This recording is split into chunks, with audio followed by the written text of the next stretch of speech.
samain aja seperti SKPL gitu ya, dan DPPL kalau ini udah benar.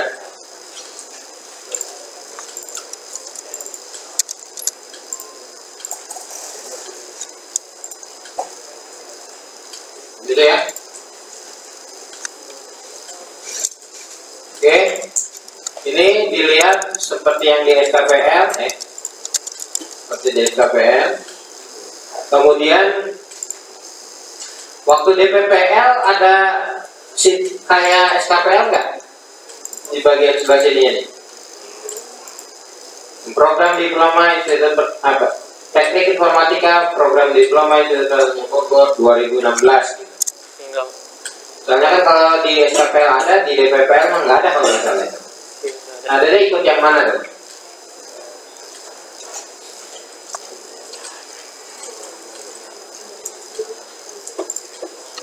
Oke, kalau untuk cover nggak ada masalah ya. Yang penting Dede jangan lupa ini revisinya.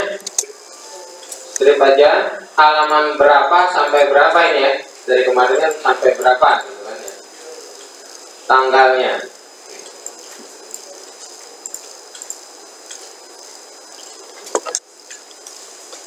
Ada pertanyaan untuk yang covernya? Tidak. Kemudian daftar isinya tolong dibuat rapi ya. Dibuat rapi, jangan ini kurang rapi ya. Tolong ada dibuat rapi.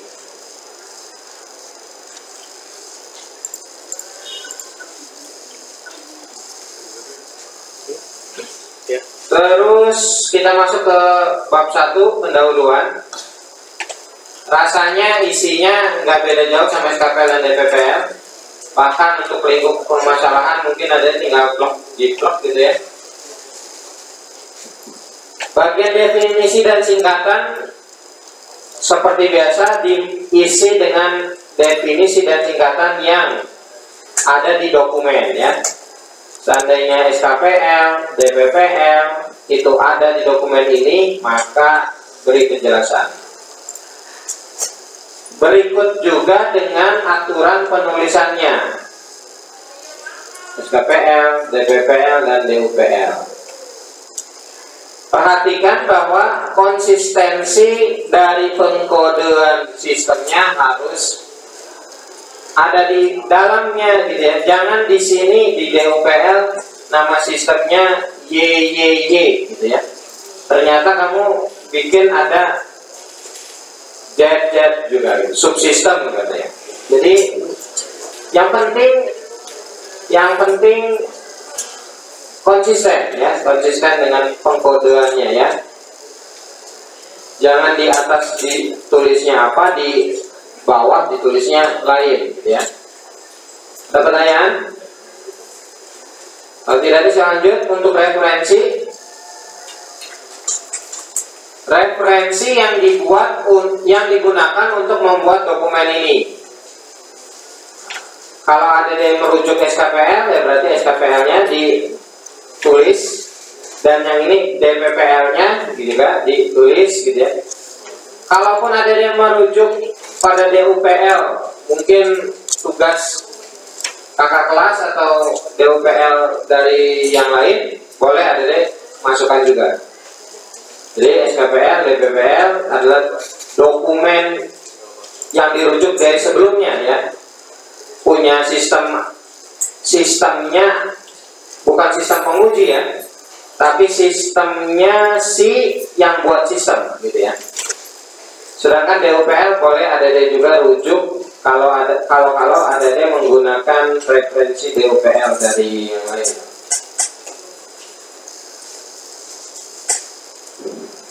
Deskripsi umum rasanya ada tinggal di blog juga ya.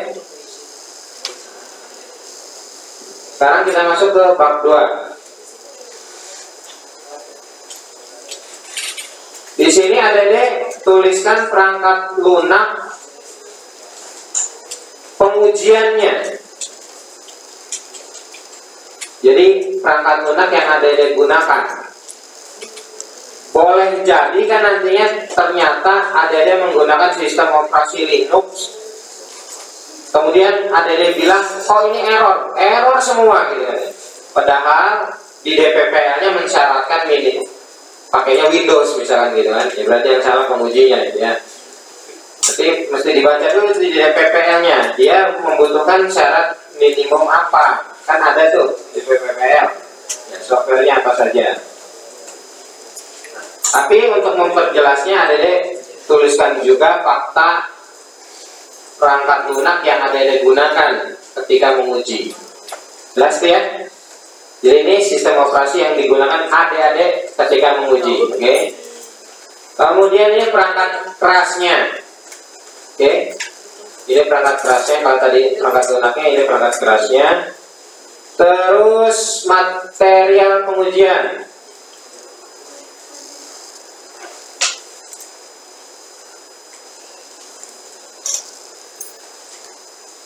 Oke, material pengujiannya berupa user interface dan fungsional dari yang ada di SKPL dan di DPPL ya. Sedangkan sumber daya manusianya intinya adalah ADD mendaftarkan siapa saja yang menguji. Yakni siapa? Yang kelompok adik-adik, tulis lagi di sini. Nanti ADD daftarkan siapa saja dengan keahliannya. Tentu saja keahliannya yang sesuai dengan proses pengujian. Bukan si Ucup skill bermain bola tidak usah dimasukkan, bermain catur tidak usah ya. Tetapi ini keahlian atau skill khusus ketika ADD menguji gitu ya. Misalkan ADD skillnya bisa web gitu ya, bisa basis data apa gitu ya, tulis di sini. Kemudian yang dimasukkan di sini adalah kelompok adik-adik saja, jangan dimasukkan kelompok si pembuat sistemnya, nggak perlu ya. Jadi ceritanya adik-adik itu tim penguji eksternal gitu ya. Bisa dimengerti sampai di sini ya? Oke. Masuk ke prosedur umum pengujiannya, adik-adik ada beberapa sub. Pertama, pengenalan dan latihan.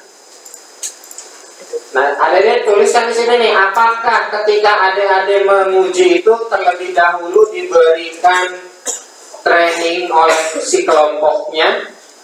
Jelaskan dulu di sini nih, oh bahwa ada pelatihan terlebih dahulu gitu loh. Bahwa dikasih tahu ini cara installnya begini nih gitu. Oh nanti ini disimpannya di sini nih, misalkan begitu. Tapi kalau nggak ada ya bilang nggak ada ya. Bahwa langsung dicobakan dan berjalan dengan baik, oh, udah lebih bagus gitu ya. Jadi mudah berarti. Oke. Persiapan awal adik-adik tuliskan jadwalnya seperti apa. Misalkan tanggal sekian mau menguji rencananya ya, modul SKPL 001 gitu, oleh siapa gitu misalkan. Di mana juga ya. Ya, tulis aja lah disuruhnya begitu ya. Tapi ditulisnya apakah harus spesifik ya? Di kafe apa gitu misalkan ya, atau di mana, maksudnya di kampus atau di rumah begitu ya. Ya tulis aja lah di mananya ya, tempatnya ya. Bisa dipahami tuh ya. Ya ini terkait masalah perencanaan gitu ya. Merencanakan untuk menguji, baru rencananya saya mau menguji di tanggal sekian oleh siapa gitu ya. Kemudian di mana mau ujinya. Berikutnya persiapan prosedural. Adik-adik akan jelaskan di sini adalah adik-adik akan melakukan pengujiannya itu bagaimana caranya, gitu ya. Adik dijelaskan aja di sini, misalkan oke, pengujian ini dilakukan setelah saya mendapatkan dokumen SKPL, DPPL, dan source code-nya. Kemudian teknik yang digunakan adalah black box misalkan. Yakni apa itu black box? Ada dijelasin di situ. Misalkan dengan mengecek kesesuaian output berdasarkan apa yang diharapkan oleh penguji. Misalkan suatu input kalau dimasukin harapan outputnya apa gitu. Black box gitu kan ya? Gitu kan? Nggak tahu. Oh, nggak tahu ya. Jadi teknik pengujian itu ada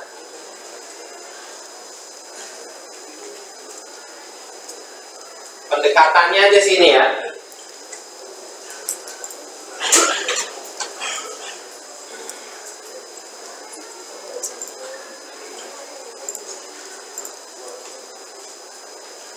Nanti di bawah itu ada terkait itu ya.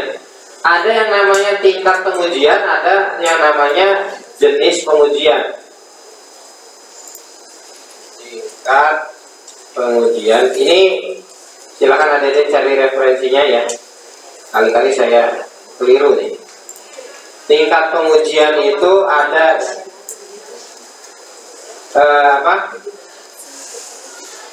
sistem testing, ada unit testing, ada integration testing. Sedangkan untuk teknik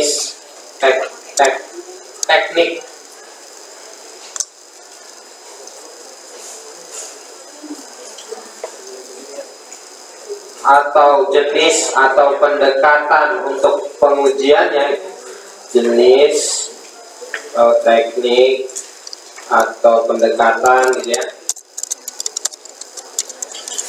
Untuk pengujiannya biasa dikenal dengan black box testing dan white box testing. Oke. Secara tingkat pengujian, artinya kalau kita lihat di sini, ini lebih kepada skop pengujiannya,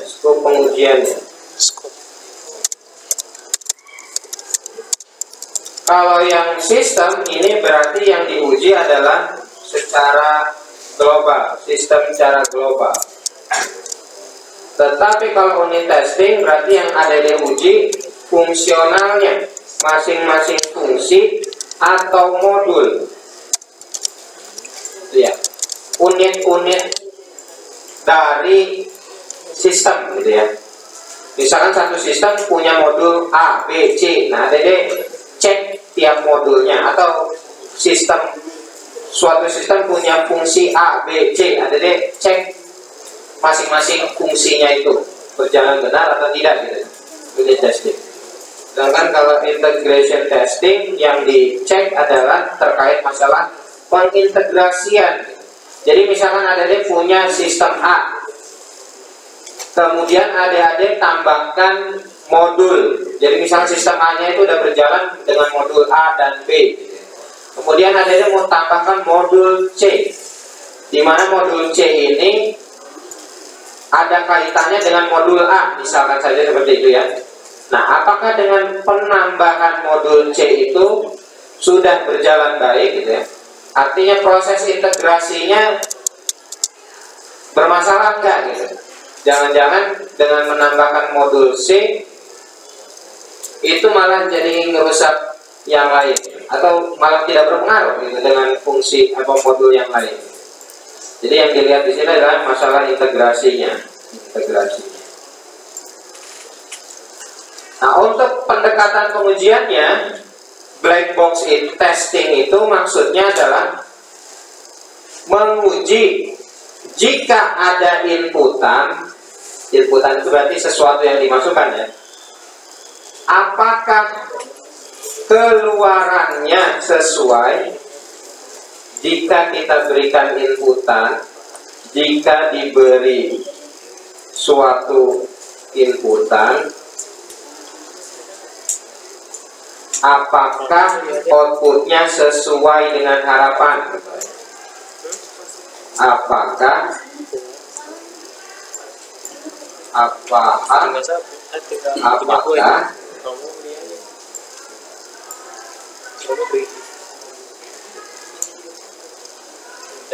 output itu sesuai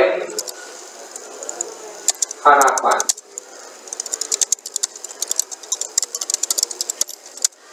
Sebagai contoh, misalkan login yang adik-adik tes tingkat pengujiannya fungsi login gitu ya. Contoh, didekati pengujiannya dengan teknik black box. Berarti yang adik-adik lakukan adalah adik-adik coba masukin username dan password. Mungkin skenarionya bisa begini. Yang pertama, skenario pertama, kalau saya coba masukin username dan password yang kita tahu tidak terdaftar sebagai inputan misalkan, yang belum terdaftar, maka outputnya kan udah punya harapannya. Kalau belum terdaftar, saya login, berarti outputnya mestinya yang nggak boleh masuk kan begitu ya. Nah, ternyata masuk, belum terdaftar, berarti kan gimana tuh? Berarti fungsi itu belum benar. Black box testing itu begitu, ngecek apakah kalau inputannya, saya punya prediksi sendiri gitu ya, kalau inputannya A, mestinya keluarannya apa gitu kan, udah tahu gitu, maka itu disebut black box testing. Jelas? Sedangkan white box testing itu menguji, pendekatannya mengujinya kepada source code. Jadi adik-adik benar-benar lihat itu source code-nya secara algoritma atau secara logikanya memang sudah benar atau belum. Dicek codingannya. Jelas? Ya udah gitu.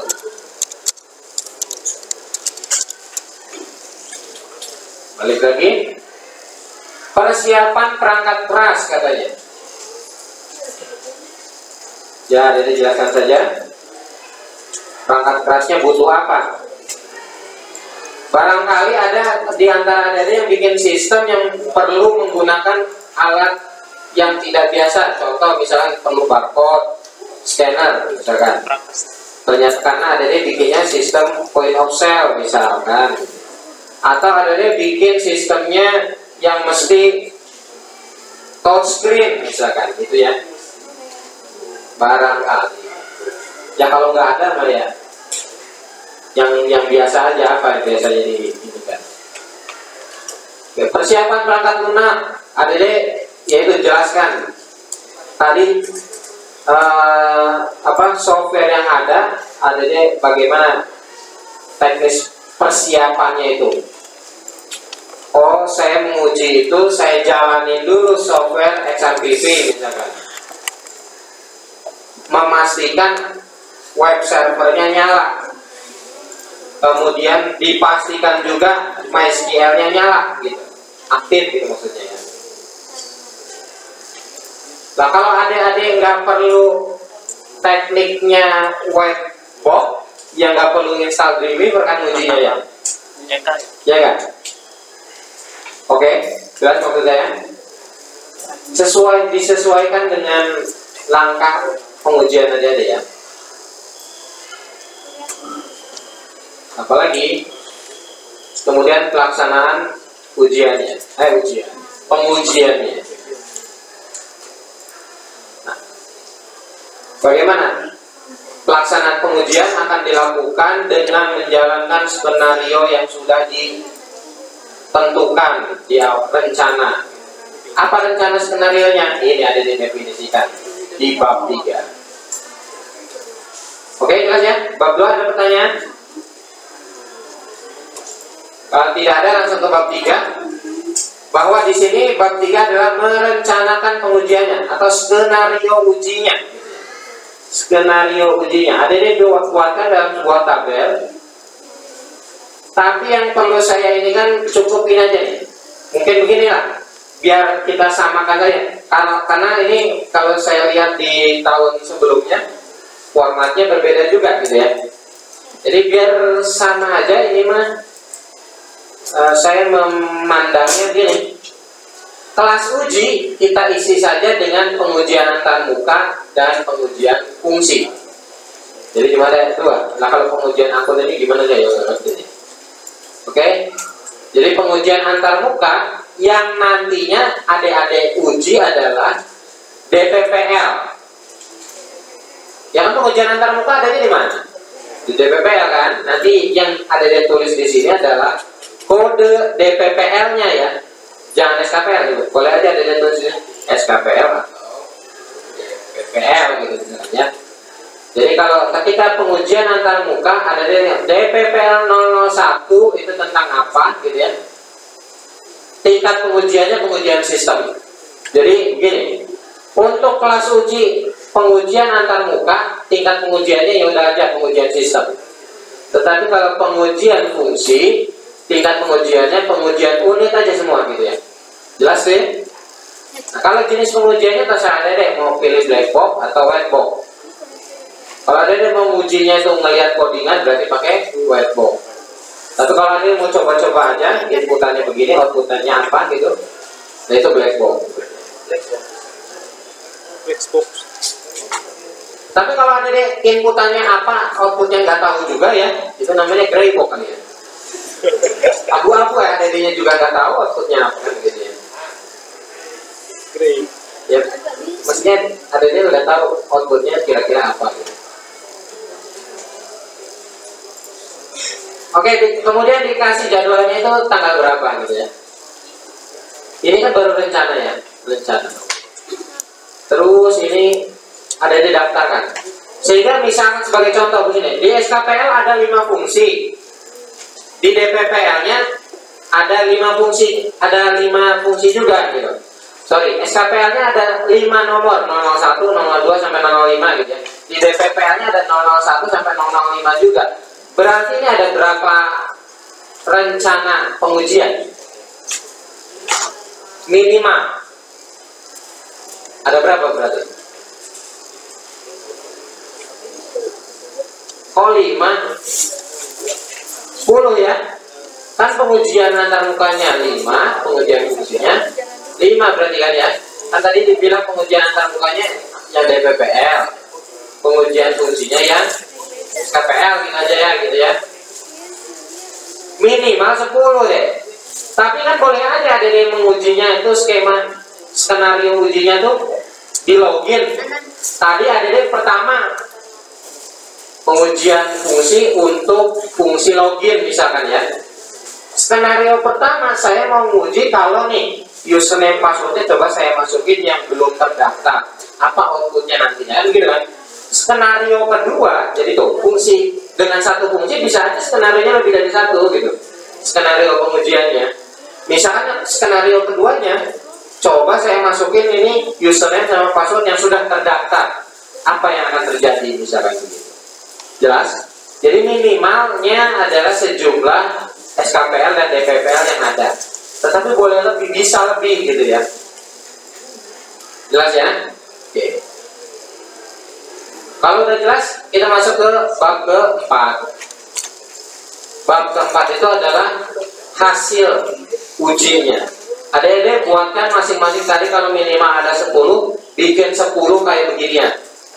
10 kayak beginian. Jelas? Ini kan bisa ada banyak gitu. Silakan ada tuliskan ininya kode DPPL-nya, kemudian pengujiannya itu kasusnya bagaimana, jelaskan gitu ya. Ada kondisi awalnya enggak? Pengujian ini misalkan tadi login ya. Kondisi awalnya tabel penggunanya udah ada isinya gitu misalkan. berisi data pengguna. Tanggalnya kapan, siapa yang uji. Yang ujinya satu orang aja deh. Masing-masing fungsi satu orang. Ini kalau misalnya dua orang begini, nanti kalau salah saling tunjuk-tunjukkan. Ih, kamu tuh yang uji, kamu. Jadi masing-masing fungsi satu orang aja yang uji ya. Oke? Nah, biar nanti bisa dipertanggungjawabkan. Kalau misalkan ini jalan fungsinya benar, berjalan dengan baik, tetapi ternyata kesimpulannya gagal, ya nanti kita minta pertanggungjawabannya kepada pengujinya. Ini gimana kok dibilang gagal? Gitu. Oke, jelas? Oke. Nah, skenarionya waktu nguji itu gimana? Silahkan ditulis. Oh, saya tuh masukin dulu username-nya, kemudian masukin password-nya, baru saya tekan tombol login. Jangan sampai skenario ujinya juga salah gitu. Oh, saya tekan tombol loginnya dulu. Oh, nggak bisa katanya. Terus saya coba masukin username sama passwordnya, tetap nggak bisa juga katanya. Nah iya, belum diklik lagi gitu. Misalkan gitu ya. Jadi nanti memastikan skenario-nya juga yang benar gitu ya. Diharapkan apa? Harapan kalian kalau itu terjadi, dilakukan skenario-nya, apa yang akan terjadi, hasilnya seperti apa, ternyata hasilnya seperti apa. Jelas ya? Udah, bab 4 laksanakan sebanyak rencana uji. Terakhir bab 5, dibuatlah matrik keterunutan. Mana ya matrik ini kok nggak kelihatan? Oh ini baru muncul. SKPL 01 ada deh, perlu cek, tolong dicek ada berapa di SKPL-nya. Dia sebutkan 01, 02, 03, 04, 05 ya, di DPPL-nya ada berapa. Gitu tuh. Boleh saja kayak begini nih, di DPPL lebih dari 1. SKPL-nya 1, DPPL-nya bisa interface-nya ada lebih dari 1 gitu kan. Boleh saja. DUPL-nya juga lebih dari 1, boleh saja kan ya. Satu fungsi lebih dari 1 kan tadi saya bilang boleh kan, skenario. Oke, itu saja. Yang nggak boleh akan menjadi catatan atau menjadi kecurigaan adalah gini.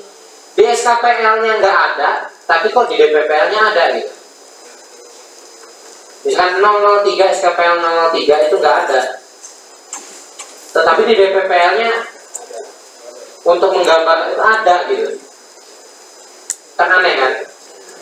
Ya, salah satu fungsinya matrik keturunan nanti untuk mengecek itu. Dan sebagai penguji ADD harus independen ya, jangan menerima suap ataupun tekanan apapun dari kelompok yang ADD sedang uji ya. Kalau terjadi apa-apa bilang aja kepada tim dosen ya. Pak, saya ditekan Pak, ini harus benar katanya. Ya artinya ADD laporkan sebagaimana mestinya. Ketika ADD uji ternyata dilaporkan begitu, ini gagal ya laporkan saja. Oh ini hilang, fungsinya hilang misalkan. Di SKPL ada, di DPPL-nya nggak ada misalkan. Ya, itu dilaporkan juga gitu. Laporannya sebenarnya ini kok tiba-tiba hilang.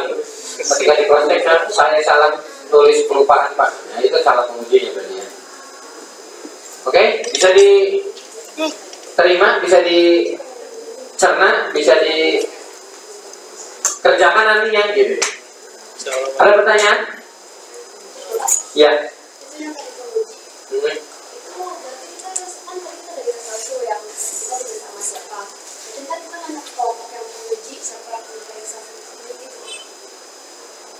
Dan yang bikin dokumen DUPL itu adalah tim penguji.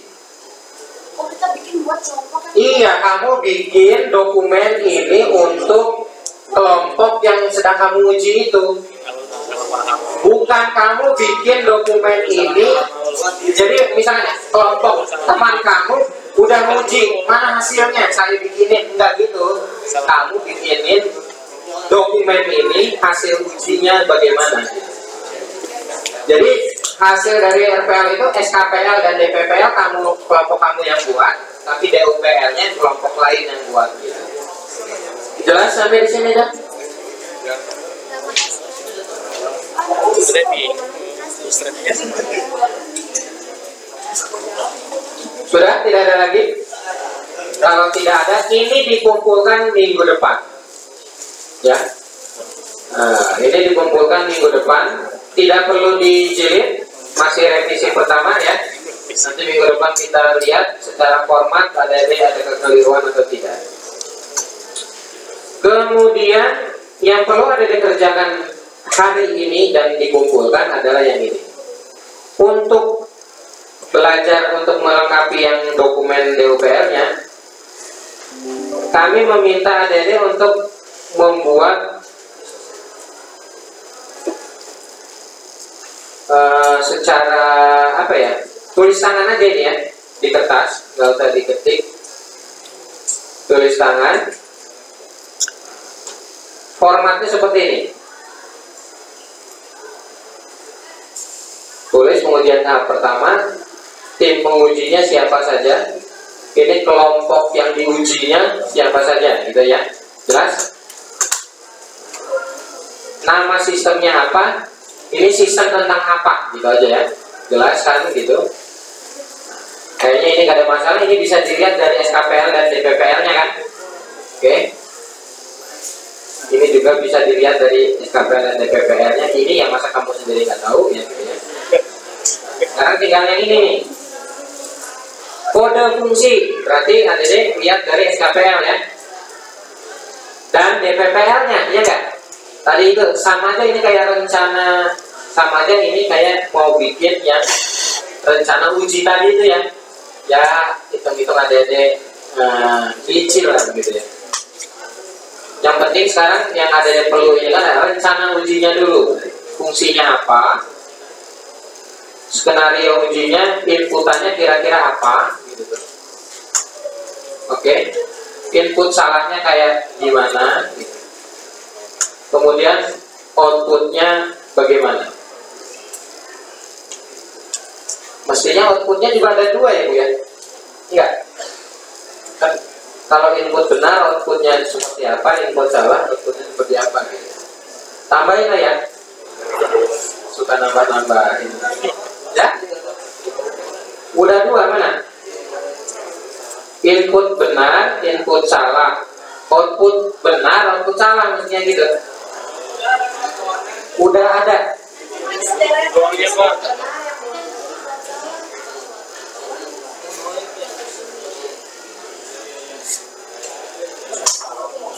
Oh, cara masukinnya dibikin lagi baris selanjutnya ya? Oh iya.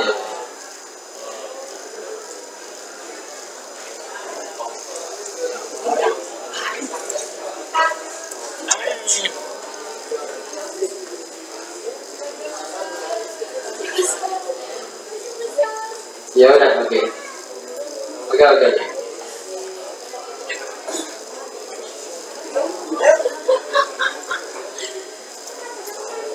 Nah ini deh true story ini ya, harus true story ya.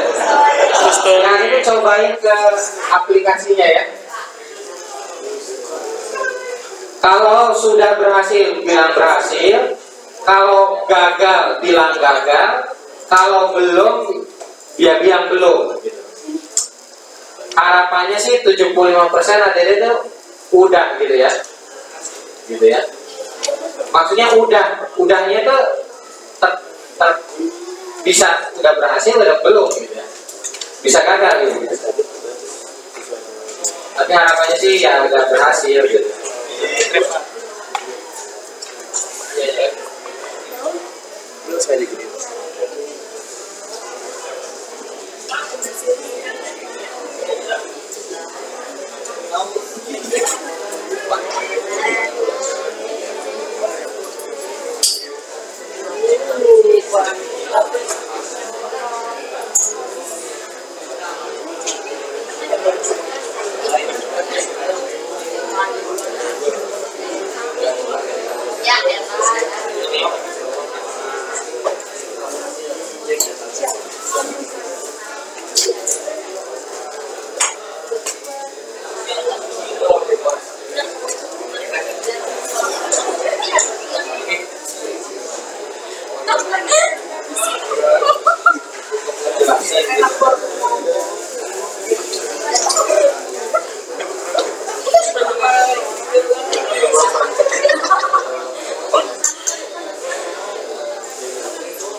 Oke, setelah adik membuat rencana pengujiannya, adik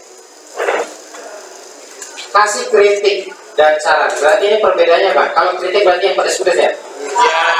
Ini jelek banget sih. Jelek banget sih. Ini buat apa sih gitu ya? Ya ini kan karena dipisah gitu. Jadi kritik dan saran. Berarti ini kritik ininya arahannya ke yang nggak perlu mungkin gitu ya. Sedangkan saran ya ada perlu ditambahin apa, misalkan oh ini lebih baik kalau begini dan begitu misalkan gitu. Ya. Kemudian kesimpulan sampai sejauh ini ada beri judgment gitu ya, bahwa proyek yang sedang dikerjakan ini bakalan berhasil apa enggak gitu ya. Apakah proyek berhasil? Enggak usah. Terserah katanya. Apakah langsung aja ada dia mau statement kan ini kayaknya proyek bakalan gagal ini. Bisa gitu. Ataukah dengan ciri-ciri atau tanda-tanda ini semuanya belum diimplementasi katanya gitu. Atau kan ada dia hanya bilang, saya nggak tega bilang begitu ya, saya tulis saja kira-kira ini persentase implementasinya baru sekian persen misalnya. Boleh, begitu juga boleh. Jelas ya? Nah terus dalam teknis pelaksanaannya kan adik-adik itu kelompoknya satu kelompok berisi 4 anggota ya. Ada yang 3. Silakan dibagi 2. Nih. Ketika menguji ya, adik-adik, jadi satu kelompok itu ada yang menguji hari ini ya, untuk hari ini ya, ada yang menguji, sisanya ada yang ini sebagai customer gitu ceritanya, datengin si tim penguji. Kalau nanti pengujinya butuh tanya-tanya, ya itu dijawab gitu. Jelas? Jadi dibagi 2, yang 2-nya untuk nguji, yang 2 atau 1 silakan aja, pokoknya setengahnya lagi adalah yang ngobrol sama tim pengujinya. Ada pertanyaan? Dan ini dikumpulkan deh yang ini nih, ya, sampai maksimal jam 3. Sampai maksimal jam 3. Dalam pelaksanaannya, kalau adik-adik kan sekarang udah selesai nih, kita mulai dari sekarang pengerjaannya. Kalau untuk istirahatnya boleh gantian atau ini gitu ya, nggak perlu kita waktukan untuk istirahat kali gitu ya. Kalau adik-adik mau istirahat dulu boleh gitu ya. Tetapi yang penting jam 3 harus sudah jadi gitu. Pak, saya mah ini satu orang ini yang ngerjain, sisanya pulang gitu. Silakan aja kalau ada cuma diburukin gitu ya. Buruk. Hati ya gitu. Ya udah, mungkin itu saja. Nanti ya kita tongkrongin. Tapi secara ini silakan aja kalau mau sholat, mau istirahat. Jadi nanti kita nggak khususkan 12:30 istirahat enggak gitu. Kalau mau keluar dulu istirahat silakan. Jadi memungkinkan tetap berjalan gitu dong. Gantian misalkan. Silakan. Khawatir nggak kekejar sampai jam 3. Jangan dikerjakan ya.